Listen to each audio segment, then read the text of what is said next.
Bismillah, alhamdulillah. We start by praising and thanking Allah subhanahu wa ta'ala.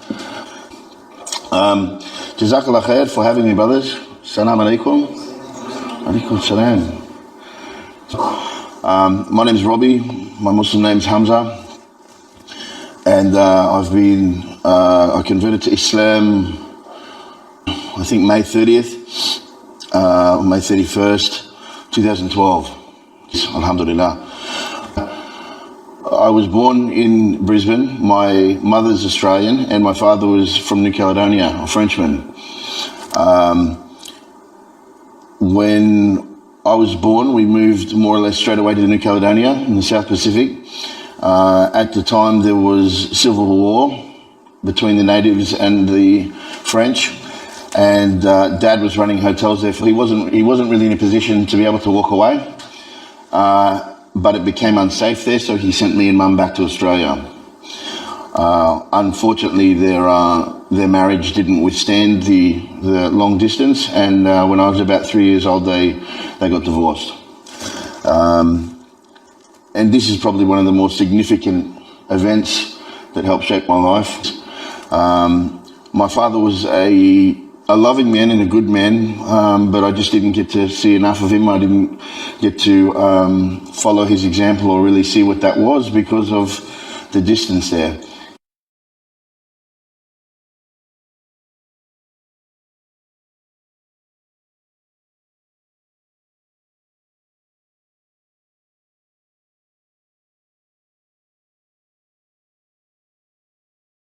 And then Mum decided to move me and her over to America, and we went to California when I was about 8. Eventually, Mum and I, we ended up moving to the other side of the US. We were in New York, New Jersey. She remarried this Italian dude who I didn't think much of then, I don't think much of now. He wasn't abusive, but he just wasn't a good guy either. We sort of lived in lower middle class America, more towards lower class, so there was a lot of poverty around us.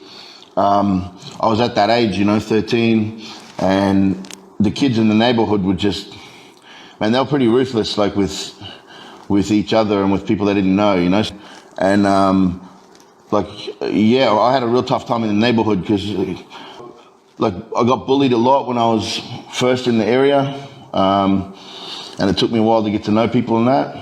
And I was a little kid too, I was always the smallest kid in my class, by a country mile. I was tiny. I looked like I was 8 years old when I was 13.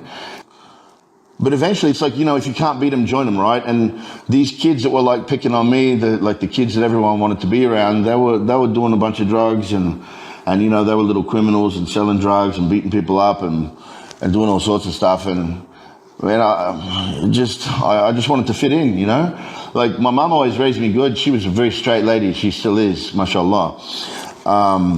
And she used to tell me when I was a kid, I remember her saying that she'd rather see me dead than ever use drugs. But that didn't stop me from doing it. These kids, these young brothers that I used to hang out with, by the time before I'd even hit 14, now I'm using LSD, I'm smoking weed, using coke. We were cooking up ketamine and using that and selling it. And so anyway, in America, right, Mum sees me doing real bad stuff with the kids in the neighborhood, especially violent sort of stuff. So she decided to move me to Australia and get me away from there. And the only way she could do that was to say that we were coming on a vacation to see our family and that. And then when we got here, I found out there was no return ticket. And I was angry about that for 4 years. I was filthy. Eventually, I met some people. I had some good friends. They were pretty straight, and they weren't using drugs and stuff either. So there was a break here. When I came here, there was a break of me not using, but because I had that foundation of getting off my head from when I was younger, I was okay with it, with the concept.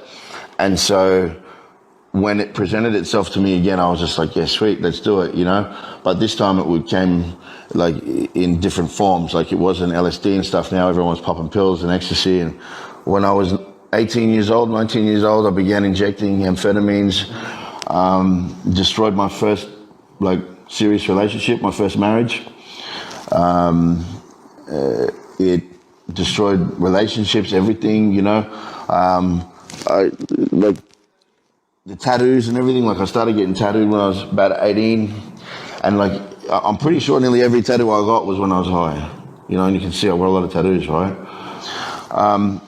When my first marriage collapsed, I mean, I failed that life as far as I was concerned. I hadn't finished school. My relationships, everything had fallen apart. I was using all these drugs. Like I was a failure in every way that you could fail. And so instead of deciding to sort of try and do something about that, I decided to throw myself into it deeper. And I made a very conscious decision at about 25 years old that I was going to be a full-time crim. I was going to sell drugs. I was going to collect money. I was going to try and make a name for myself and just be some hard dude, you know.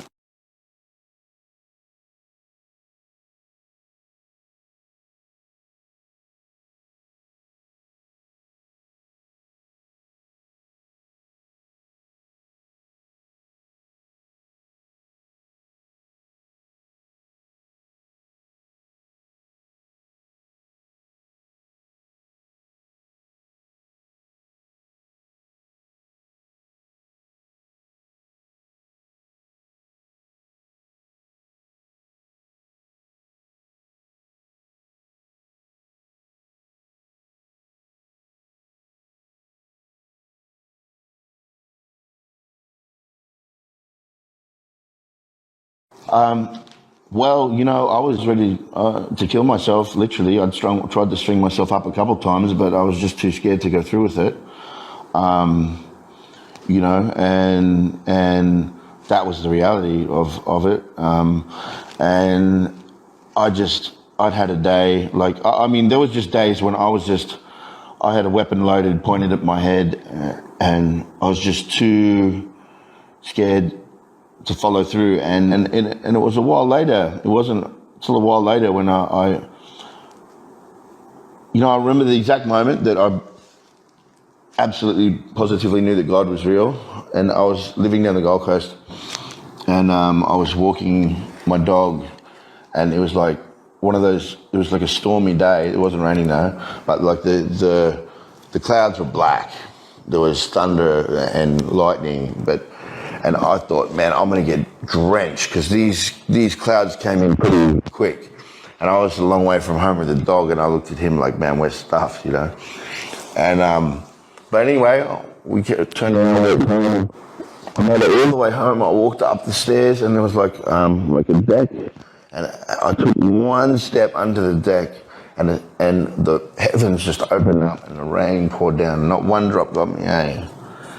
And I looked up at the sky, and subhanAllah, and I just knew that moment I saw God, so to speak. You know, like I knew that I realised all of a sudden there was this something up there protecting me and watching me, and that moment was designed for me to recognise that.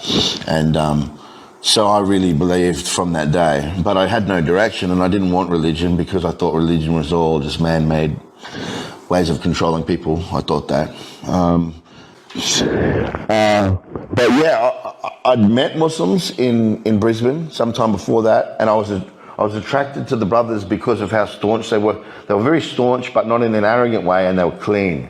Everyone I knew who I'd looked up to before were junkies or selling drugs. There was always something attached to that image. But these boys who I'd met, they were like soldiers type people, but very humble, and just their demeanour appealed to me. So there was an interest there automatically through them. From a young age, and I don't know why, I didn't know what the Quran was, but I'd always said to my mum I'd like to read the Quran one day.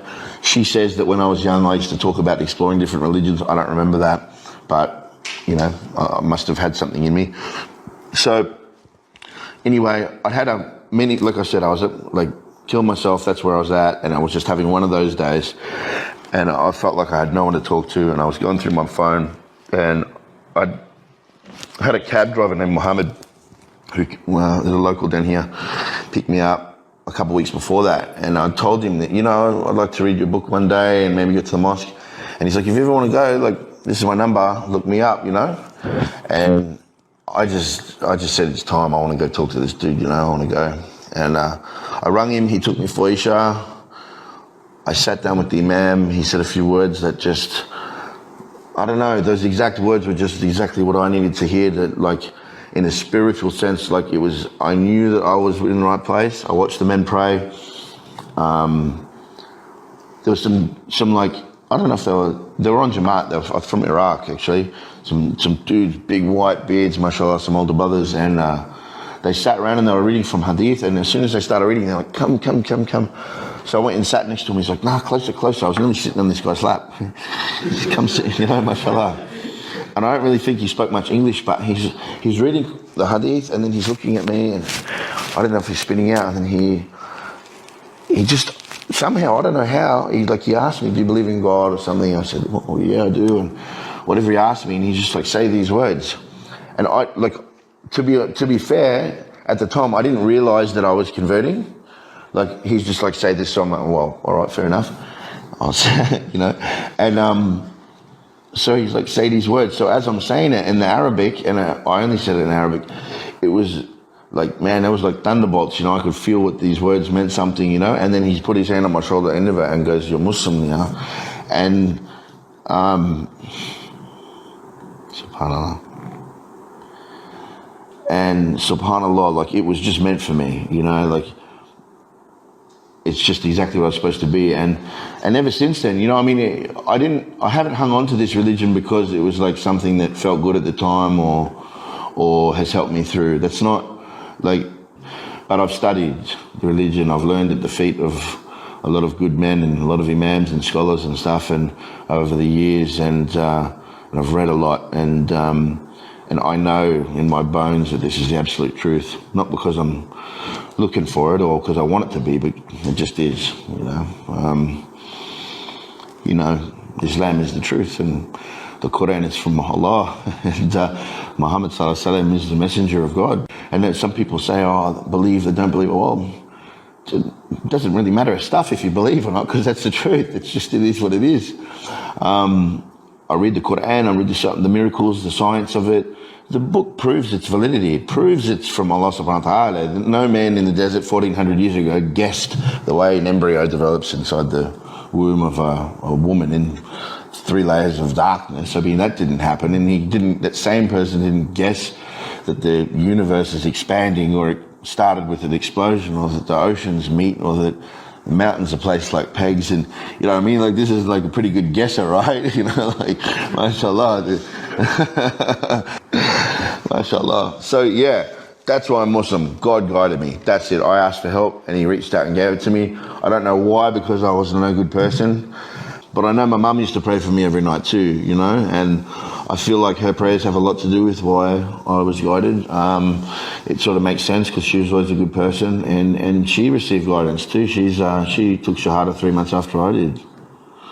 Alhamdulillah. Yeah. Isn't that the best? Like, if that's not the greatest thing you could experience, knowing that your mum's going to be okay, then, you know, what else is there, you know, subhanallah. So yeah, that's how I came to Islam, bro. Thank you very much for your time. I appreciate it, the opportunity to talk with you. And Allah barik feek. Salam alaikum wa rahmatullah.